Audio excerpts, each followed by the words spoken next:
Boa noite, irmãos. Hoje, não sei se só eu imagino que os irmãos estejam cansados também, né? Final de semana que a gente tem um culto mais diferente, que a gente teve ontem lá em Betel, fica mais corrido para todo mundo, né? Os irmãos já ficam um pouco mais desgastados, né? Mas a gente fica alegre de chegar na hora do culto e a gente vê que na hora do hino, os irmãos deram uma acordada, cantamos o hino de forma gostosa, né? A gente percebe que, apesar do cansaço, a gente toma uma injeção de ânimo, né? Quando a gente tem uma comunhão com os irmãos, poder estar um pouquinho mais juntos, né? Isso é muito bom. Vou convidar os irmãos a abrirem suas Bíblias em Lucas, capítulo 6.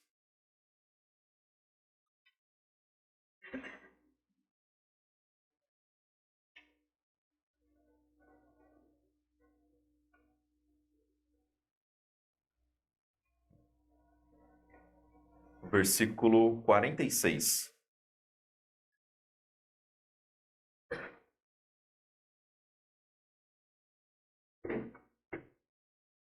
Olhamos. E por que me chamais Senhor, Senhor, e não fazeis o que eu digo? Qualquer que venha a mim e ouve as minhas palavras e as observa, eu vos mostrarei a quem é semelhante. É semelhante ao homem que edificou uma casa e cavou e abriu bem fundo e pôs os alicerces sobre a rocha. E vindo a enchente, bateu com ímpeto a corrente naquela casa e não a pôde abalar, porque estava fundada sobre a rocha. Mas o que ouve e não pratica é semelhante ao homem que edificou uma casa sobre a terra, sem alicerce, na qual bateu com ímpeto a corrente e logo caiu. E foi grande a ruína daquela casa. Pastor, nos dirige nessa?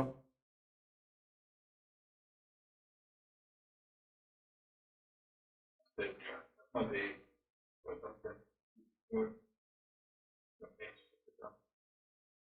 perdão por pecar.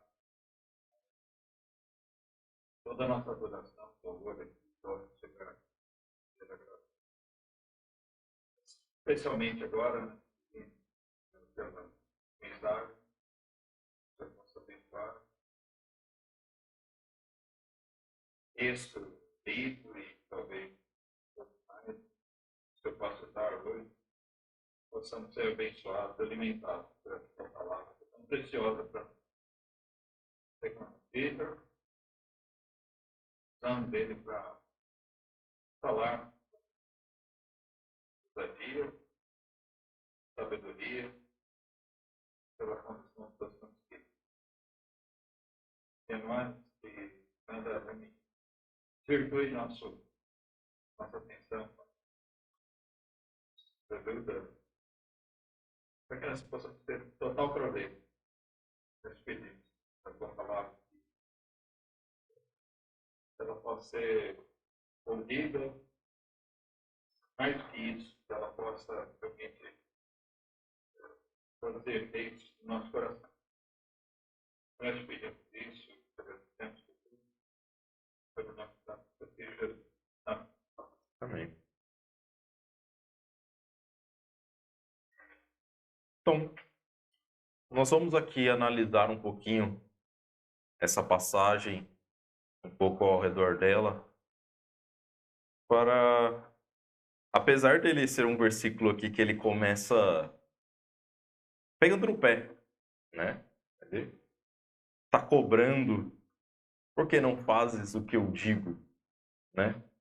Mas na verdade a intenção da passagem aqui é de um servir de ânimo e de firmeza. E a gente vai ver um pouquinho disso hoje aqui. Mas ele de fato aqui ele começa falando no versículo 46. Por que me chamais Senhor, Senhor? E quando a gente vê essa expressão, né? As pessoas chamando ele de Senhor. Quando a gente chama de Senhor, a gente está demonstrando uma reverência, né? Um respeito àquela autoridade daquela pessoa. Isso eu lembro muito bem que de pequeno, né, a gente chamava em casa, a gente de pequenininho a gente começava o papai e mamãe, né, chegou uma hora que meu pai falou, ó, vamos chamar de Senhor. Eu acostumei a chamar meu pai de Senhor. E é saudável isso, né? A gente ter uma imagem de respeito ao pai. Não que eu não possa chamar de pai e ser reverente, né? Mas nos ensina um aspecto. E quando nós vamos falar com pessoas que a gente respeita ou tem medo, a gente chama de Senhor. É uma dica aí. Se um policial te parar e pedir os seus documentos, você fala assim, Senhor. Né? Falar, peraí, moço. Você não fala assim, que daí ele já vai suspeitar que você tem alguma coisa de errado, tá? Mostre reverência, né? Nosso irmão Guilherme trouxe hoje de manhã um estudo que já enfatiza essa parte, né?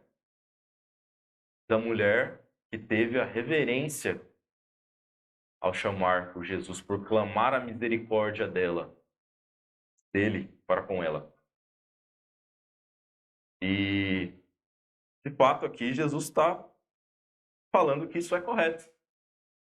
Nós devemos ter essa reverência para com Deus, para com Jesus.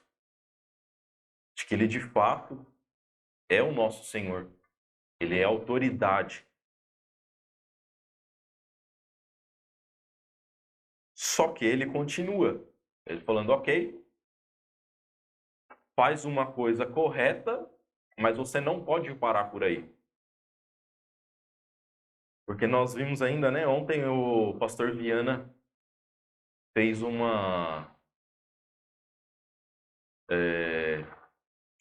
ele colocou uma definição sobre o que seria um crente. Os irmãos se lembram? As duas condições que ele colocou?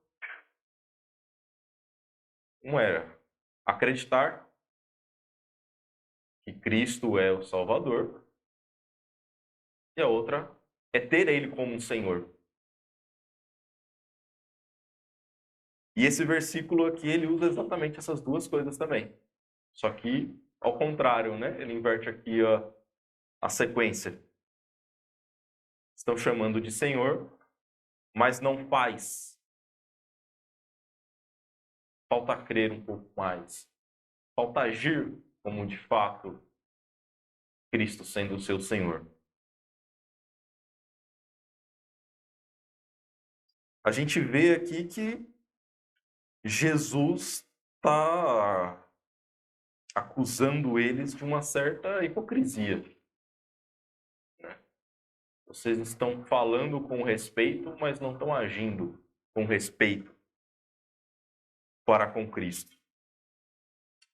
Isso tem um pouco de ligação, aliás, muita ligação, com o que justamente ele vem falando, né? Se a gente pega aqui a passagem anterior, e a gente vai ler aqui ela, ele está falando sobre os frutos de um crente e de um não crente. Ele fala no versículo 43. Porque não há boa árvore que dê mau fruto, nem má árvore que dê bom fruto. Porque cada árvore se conhece pelo seu próprio fruto, pois não se colhem figos dos espinheiros, nem se vindimiam uvas dos abrolhos. Então, o que ele está falando é justamente aqui, é uma sequência do texto. Ele está falando aqui justamente, peraí, se você está me chamando de Senhor, se eu sou de fato o seu Senhor, o seu fruto deveria demonstrar isso. Se eu realmente respeito o meu pai e chamo ele de Senhor, a hora que ele falar vem aqui, eu vou lá. A hora que ele falar faz isso, eu faço aquilo. A gente obedece. Se o nosso fruto está sendo de rebeldia, né? Meu pai chama, vem aqui. Eu falo, eu já vou, Senhor. Tem algo meio errado nessa frase, né? A gente tem que obedecer de prontidão.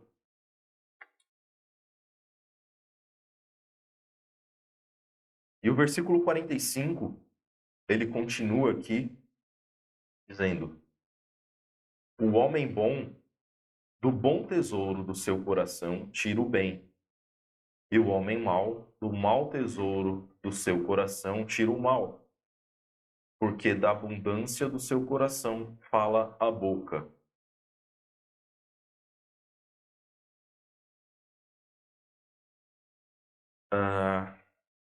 Um fruto, uma árvore, ela precisa dar frutos, como a gente viu aqui. Mas ela só dá frutos se ela for alimentada. Ela tem que estar forte para dar os frutos, né? A gente aí, de vez em quando, a gente tenta cuidar de algum pezinho, de alguma muda, né? E a gente espera que ela dê um fruto, né? Às vezes a nossa árvore não dá tanto fruto, né? Mas quando a gente quer que dê fruto, a gente sabe, tem a estação daquela árvore que é em tal mês. Eu vou durante o ano todo, eu vou fazer o quê? Eu vou regar bem, eu vou adubar, eu vou cuidar para que no momento em que seja a época de dar frutos, esteja forte e dê bastante fruto. Só que se a gente não alimentar aquela árvore, a hora de chegar de dar frutos, não vai dar. Ou vai dar aquela frutinha sem gosto e não vai dar prazer nenhum em comer. O crente, ele precisa estar alimentado da palavra de Deus. Ele precisa estar com o seu coração transbordando da palavra de Deus, para que no momento que seja necessário ele dar testemunho da palavra de Deus, isso seja natural. A gente tem que estar cheio da palavra de Deus para a gente poder refletir isso na nossa vida. Mas muitas vezes não é isso o que a gente faz. A gente não se alimenta da palavra de Deus como deve. Como a gente espera que a gente dê frutos de Deus se a gente não estiver alimentado, não é mesmo?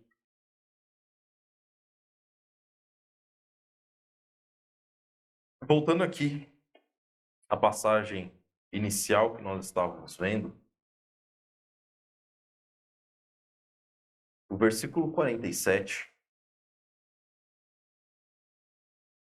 ele vai dizer assim: qualquer que vem a mim e ouve as minhas palavras e as observa, eu mostrarei a quem é semelhante. Então aqui a gente tem que ver, né, a pessoa em que ele vai falar que é semelhante. Essa pessoa tem três coisas. Ele diz que vem a mim, ouve e observa. Três atos que ele precisa fazer. Ir. O crente, ele precisa buscar a Deus. Nós temos que buscar na palavra de Deus a resposta para as nossas vidas, para as coisas, para as dificuldades que nós temos, para as nossas aflições. É um erro do crente ele não buscar em Deus a solução para seus problemas. Não que coisas do mundo não ajudem a gente a resolver algumas coisas, né?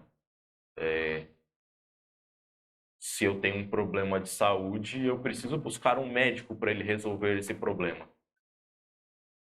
Mas o crente, antes de buscar um médico, a gente deve buscar ainda na palavra de Deus.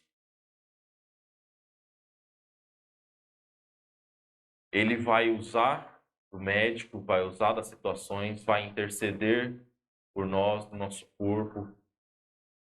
Deus, ele é capaz de resolver nossos problemas, usando profissionais, muitas vezes, mas nós não podemos negligenciar a Deus na nossa vida. O crente não pode deixar de buscar a Deus nos seus problemas.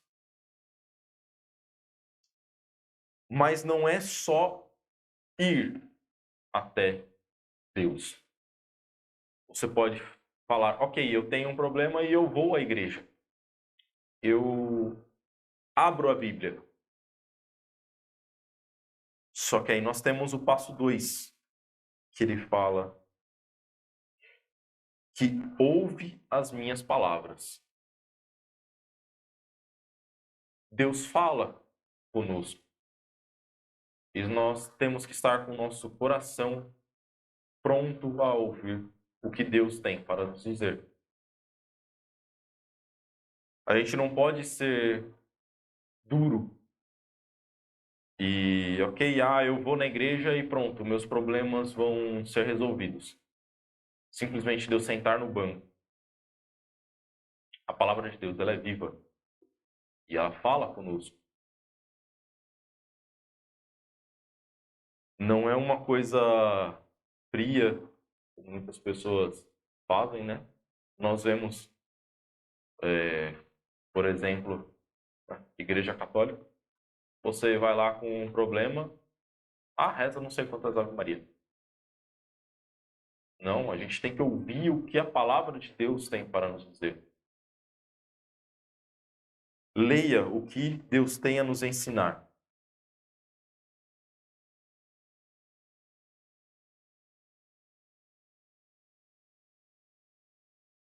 E nós temos que, em terceiro lugar, observar. Observar é nada mais do que colocar em prática, de fato. Muitas vezes nós vemos a igreja, ou nós mesmo em casa, lemos a Bíblia, nós vemos até versículo que fala, olha, isso daqui toca direto no problema que eu tenho, que eu estou passando. E fecha a Bíblia e segue a sua vida. Nós não podemos ignorar o que Deus tem para nos dizer. Um crente que ouve a palavra de Deus e negligencia, ele não vai ser, como nós vamos ver aqui na sequência, firmado em Cristo. Ele não vai ter essa segurança em Cristo.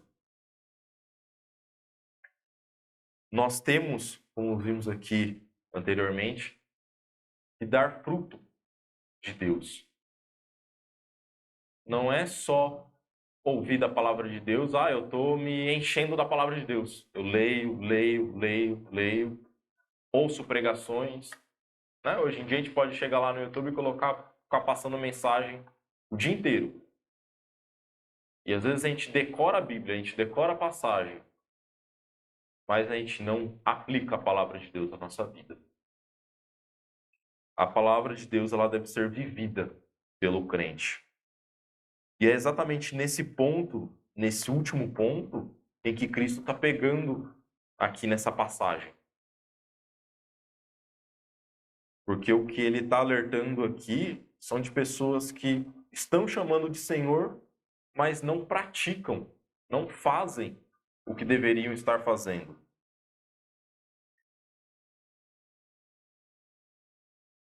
Versículo 48. Quem busca em Cristo, quem ouve e quem pratica a palavra de Deus é semelhante ao homem que edificou uma casa e cavou e abriu bem fundo e pôs alicerces sobre a rocha. E vindo a enchente, bateu com ímpeto a corrente naquela casa e não a pôde abalar, porque estava fundada sobre a rocha.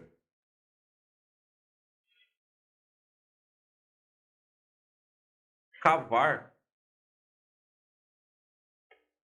envolve trabalho. É trabalhoso você cavar um buraco de fato fundo. Você fica tempos, né?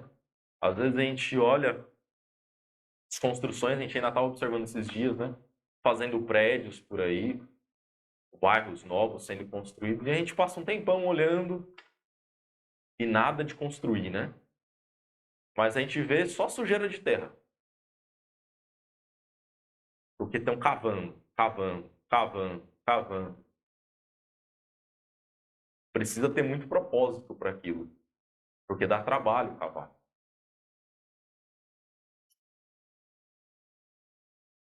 E um crente, justamente, ele precisa estar disposto a trabalhar. Buscar na palavra de Deus, se alimentar, é um trabalho de rotina, de longo prazo. Não é um dia eu chego lá, tiro lá um balde de terra e pronto, estou pronto para construir minha casa ali. Você passa tempo cavando, né, Daniel? Precisa cavar bastante, né? Até achar um solo firme. Às vezes demora. Mas tem que achar.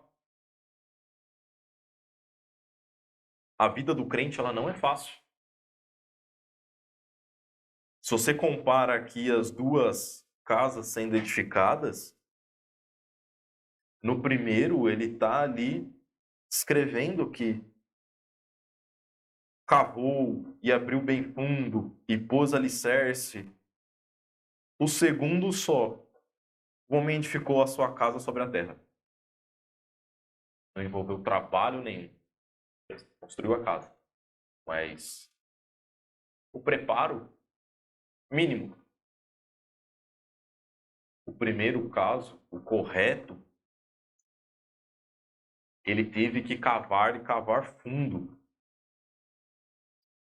A gente ainda comentava ontem, voltando, né, do culto lá da igreja, Thaís com a Ana, e a gente contando, né, sobre as dificuldades, né, que a gente passa.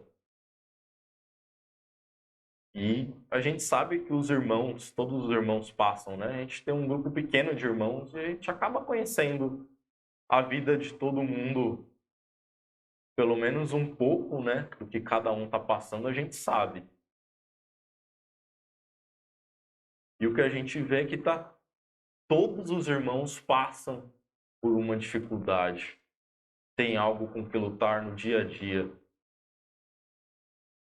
E às vezes a gente se desanima, porque justamente é um trabalho árduo.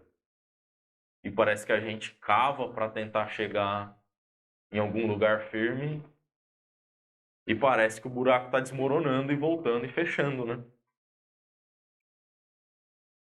Mas o crente ele deve continuar trabalhando isso.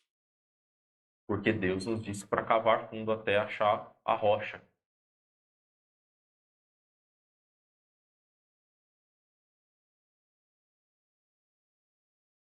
E ele nos diz para cavar fundo. O crente ele não pode ser raso na palavra de Deus, raso nos ensinamentos. A gente deve buscar ter firmeza nas coisas. Como nós vemos lá em Romanos,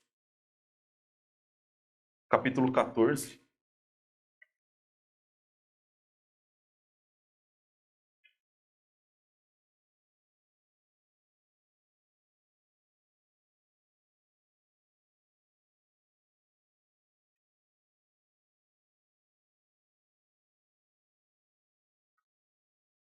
Romanos 14, versículo 5.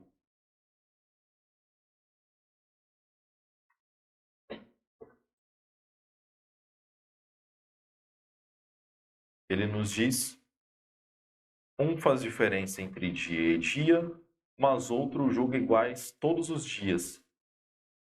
Cada um seja inteiramente seguro em sua própria mente.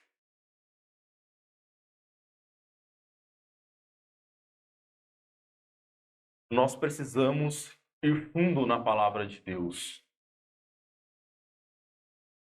para que a gente possa ser seguro na nossa própria mente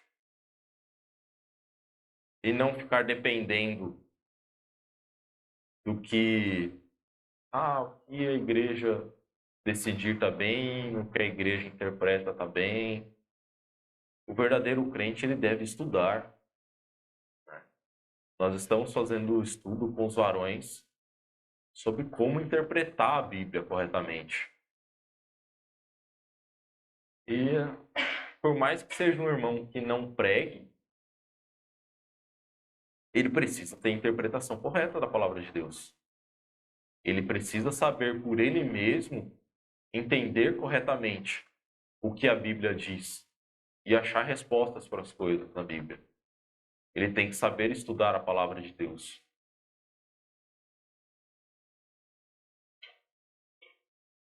É lógico que em muitas situações a gente vai precisar de ajuda de outros irmãos para entender. Como nós já vimos no estudo, às vezes é necessário buscar ajuda em livro, em outro irmão, um pastor, tirar dúvidas. Mas o crente tem que ter esse interesse, a sede pela palavra de Deus.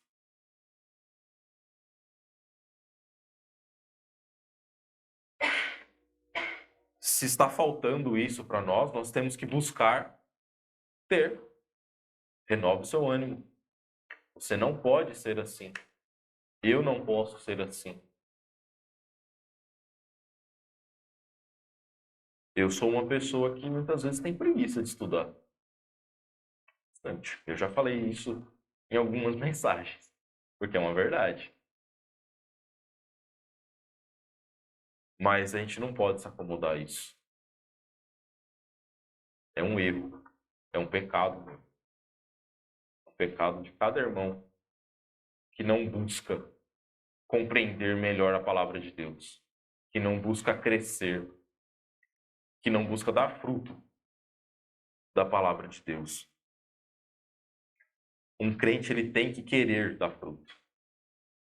Você não está dando fruto, busca mais alimento da palavra de Deus, porque está faltando nutrir melhor.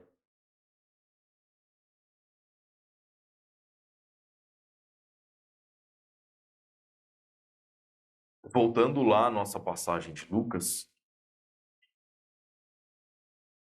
ele fala que cava fundo e põe um alicerce sobre a rocha. Nós temos que depositar a nossa vida em Cristo.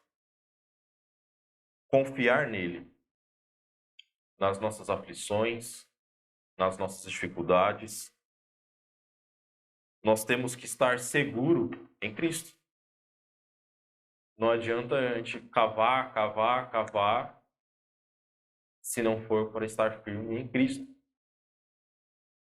Quando você está cavando uma casa para colocar o alicerce, você sabe o que você está procurando lá embaixo. E você vai cavar até você chegar nele. No caso, o crente ele tem que cavar até ele encontrar a firmeza em Cristo. A firmeza na palavra de Deus.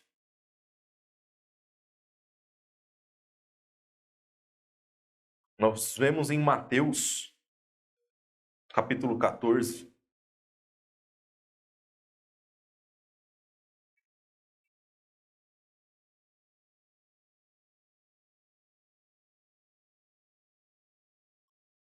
Mateus 14, versículo 22.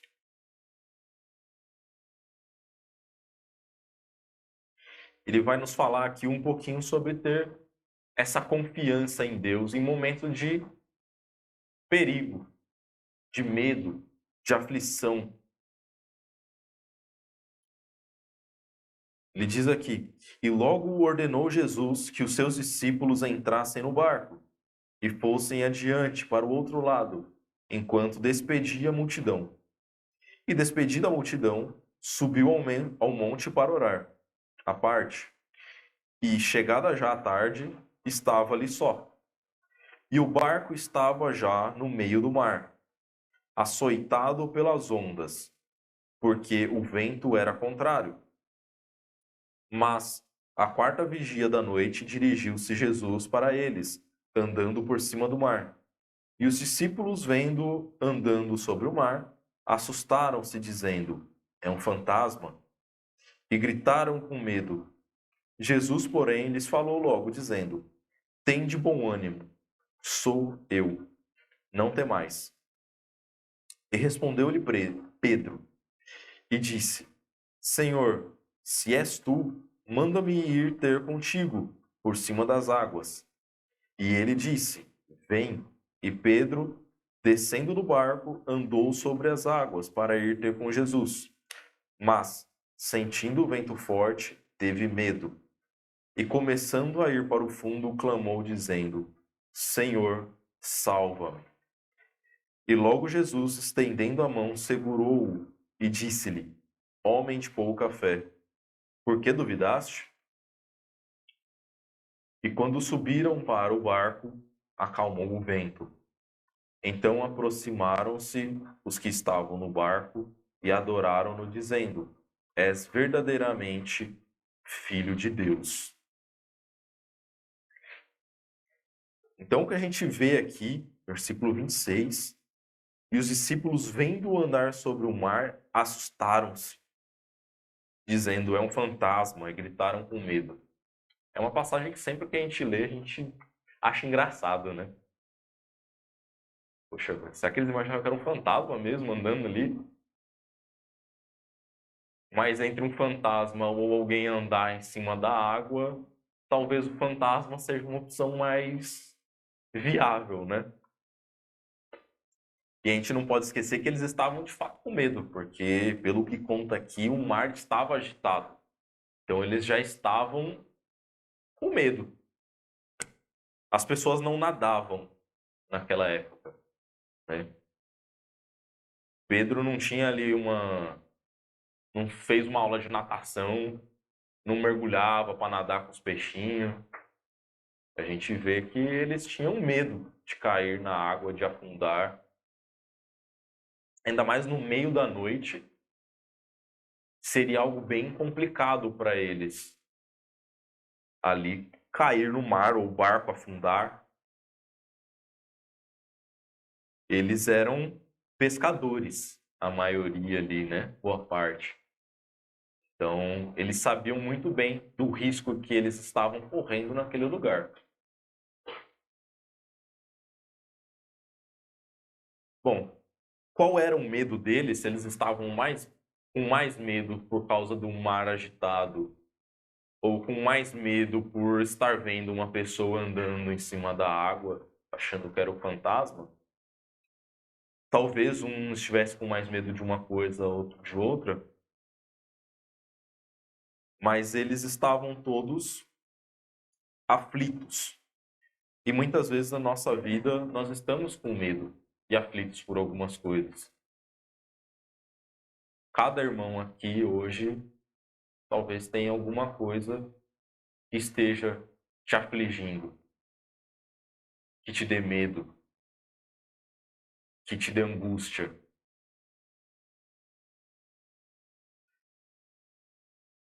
Mas aqui nós vemos que Jesus está lá para confortar eles. Jesus disse, né, que no versículo 27, Jesus, porém, lhes falou logo dizendo: Tende bom ânimo, sou eu, não temais. A palavra de Deus, ela nos acalma, ela nos conforta. Cristo aqui diretamente acalmou a Pedro, né? Mas nós podemos encontrar na Bíblia a palavra de Deus para nos acalmar em momentos de aflição, de dificuldade que nós passamos. E Pedro aqui nós vemos uma boa resposta a isso, né? Ele estava ali morrendo de medo há instantes, mas quando ele reconhece a Jesus, o que é que ele faz? Ele o ouve, obedece e busca Jesus. Porque ele fala aqui, né? Senhor, se és tu, manda-me ir ter contigo em cima das águas. E ele disse, vem, Pedro. E descendo do barco, andou sobre as águas para ir ter com Jesus. Pedro aqui, ele não confiou diretamente nele mesmo. Ele falou, opa, se Jesus está andando é porque está dando para andar aí. Pulou na água e saiu andando.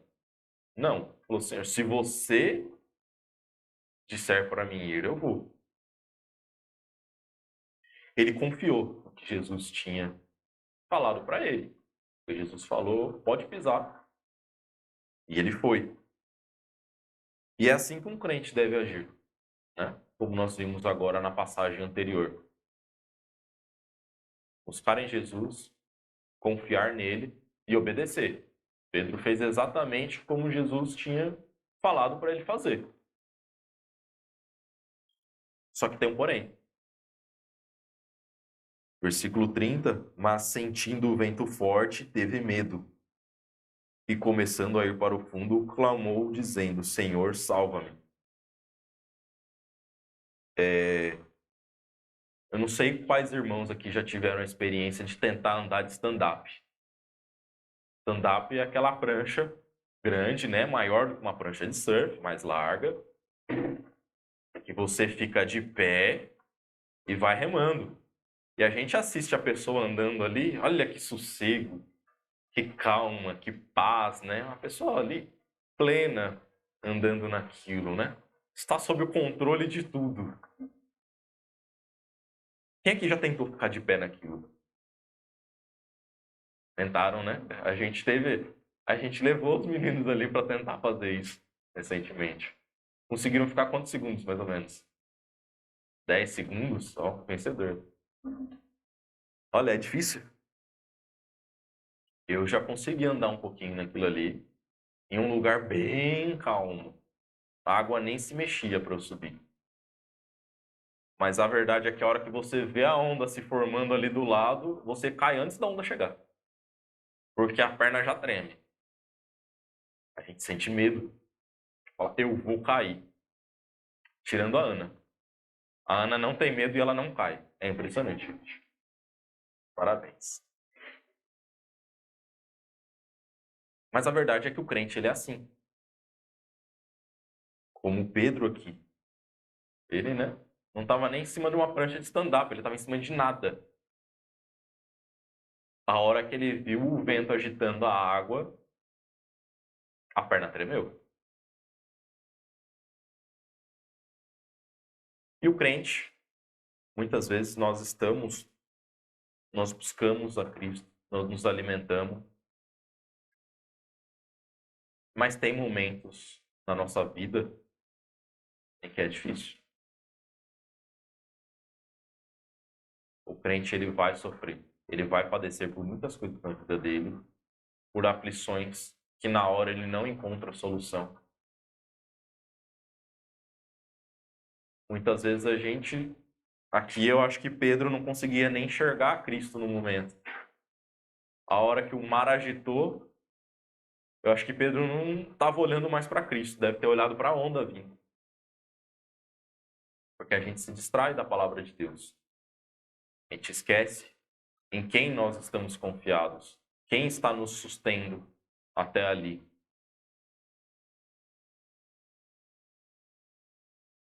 Há momentos em que a gente começa a afundar. Mas quando eu disse que a mensagem, acima de pegar no pé o crente, é uma palavra de conforto para nós, é por causa desse versículo. Porque muitas vezes nós vamos estar fracos e vamos começar a cair. Muitas vezes vão ter dificuldades que a gente não sustenta, que a gente não consegue aguentar naquele momento. Mas nós temos que lembrar que, versículo 31, e logo Jesus, estendendo a mão, segurou e disse, homem de pouca fé, por que duvidaste? A gente não sai sem uma repreensão de Cristo. E o crente, ele é assim. A gente passa por momentos de dificuldade, a gente cai, a gente é repreendido por Cristo. Mas a gente se alegra. Certamente Pedro ficou alegre a hora que Cristo puxou ele de volta.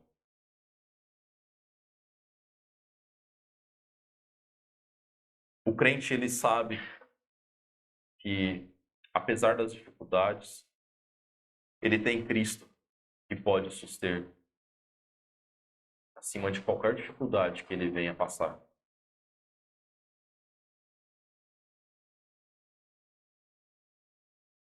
E nós devemos fazer como as pessoas ali que viram aquilo, que confessaram, és verdadeiramente o Filho de Deus. Eles reconheceram, vendo tudo aquilo, que Cristo era poderoso para fazer tudo aquilo.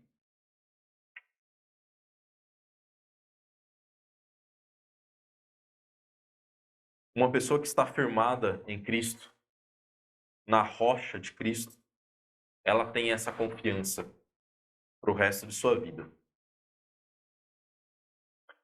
Mas nós vemos aqui, voltando a Lucas, nossa passagem principal, ele diz por último da pessoa que não está firmado em Cristo, que não tem essa segurança. Ele diz, mas o que ouve e não pratica é semelhante ao homem que edificou uma casa sobre terra, sem alicerces, na qual bateu com ímpeto a corrente e logo caiu, e foi grande a ruína daquela casa.